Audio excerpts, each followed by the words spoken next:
আমাদের শরীরের ভিতর এমন কিছু অবিশ্বাস্য জিনিস ঘটে যা জানলে আপনি সত্যি অবাক হবেন। আমাদের পাকস্থলীতে এক ধরনের বিশেষ অ্যাসিড তৈরি হয় যার নাম হিরোক্লোরিক অ্যাসিড। এই অ্যাসিড এতটাই শক্তিশালী যে এটি একটি ব্লেডকেও গলিয়ে দিতে সক্ষম।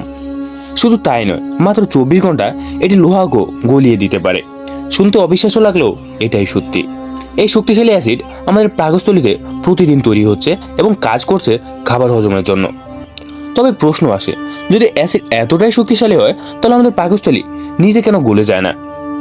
এর রহস্যের উত্তর লুকিয়ে আছে এক বিশেষ স্তরে, যার নাম মিউকাস স্তর। পাকস্থলীর দেওয়ালে থাকা এই মিউকাস স্তর অ্যাসিডের বিরুদ্ধে এক শক্তিশালী ঢাল তৈরি করে। এই স্তর আমাদের পাকস্থলীর কোষগুলোকে রক্ষা করে এবং হজম প্রক্রিয়া নির্বিঘ্নে চালিয়ে যেতে সাহায্য করে। যদি কখনো মিউকাস স্তর দুর্বল হয়ে যায় তাহলে পেপটিক আলসারের মতো মারাত্মক সমস্যা হতে পারে। তাই আমাদের শরীরে এই জটিল এবং সুন্দর ব্যবস্থাপনা সত্যি প্রশংসনীয়। মহান সৃষ্টিকর্তা আমাদের নিখুঁতভাবে তৈরি করেছেন।